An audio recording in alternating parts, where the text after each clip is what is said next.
Buat saya di penjara juga. Yang masuk, saya jamin kehidupannya. Mereka pun saya kasih barang untuk ngedarin di dalam. Sampai saat ini masih. Jadi memang sengaja dimasukkan memang Dimasukkan untuk mengedarkan di dalam sel. Karena kebutuhan sel tuh banyak juga, sama seperti kebutuhan di luar. Berapa persen dari 100% penghuni lapas itu pakai narkoba? Hampir semua ya.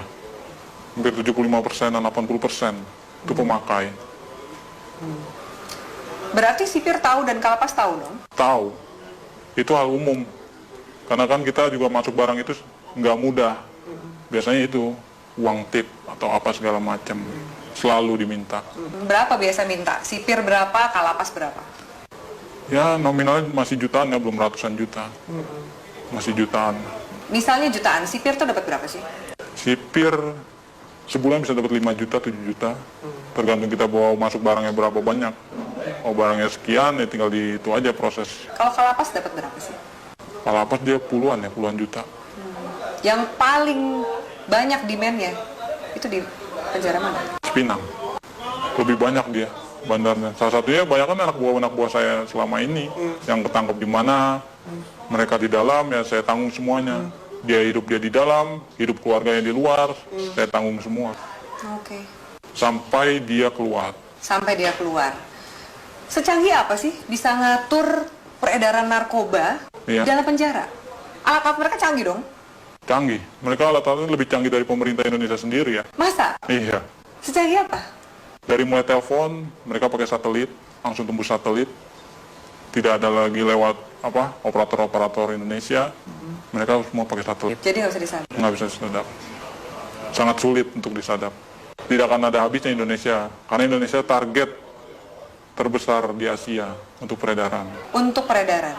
Kenapa Indonesia jadi target? Karena demand yang begitu besar? Demand yang begitu besar. Keuntungannya juga besar. Hukumannya juga ringan.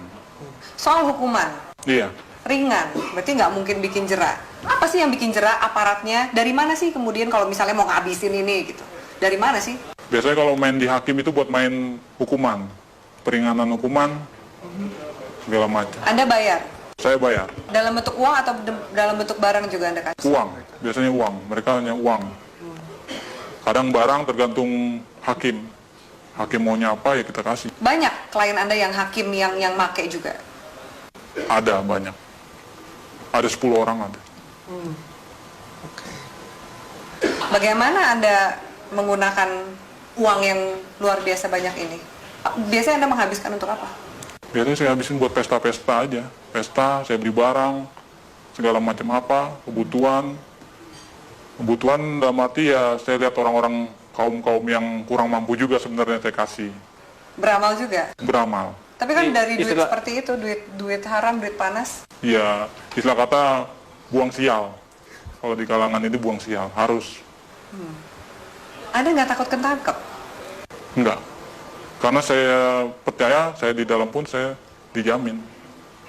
Dan keluar pun masih ada tempat buat saya. Kecuali hukuman mati ya, mungkin banyak yang kapok. Susah nggak sih keluar dari jaringan ini? Sangat sulit. Karena semuanya itu sudah terpantau oleh bos. Kita pun juga nggak tahu kan anak buah bos seberapa banyak. Yang kita tahu kan hanya segelintir orang yang saya percaya ada 30 orang.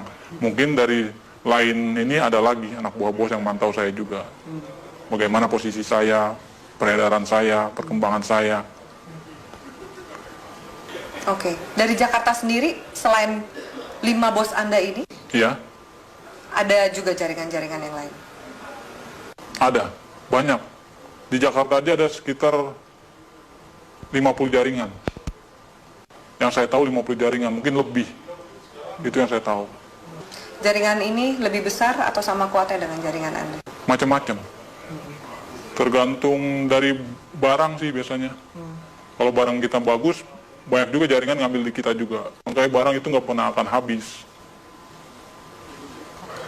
Tidak akan pernah habis di Indonesia. Walaupun mereka menangkap, menyita segala macam berapa ribuan ton, ratusan kiloton, itu nggak akan pernah habis.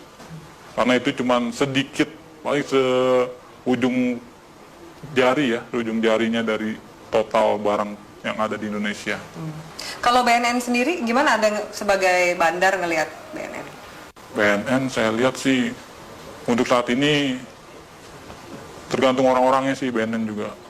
Sama lah sama yang di Polres, Polda, segala macam. Istilah katanya kan orang Indonesia itu hanya butuh duit. Semuanya ujung-ujungnya duit. Asal kita punya duit, ya lolos. Sampai ke jaringan, kalau kepolisian juga Kepolisian udah hal umum.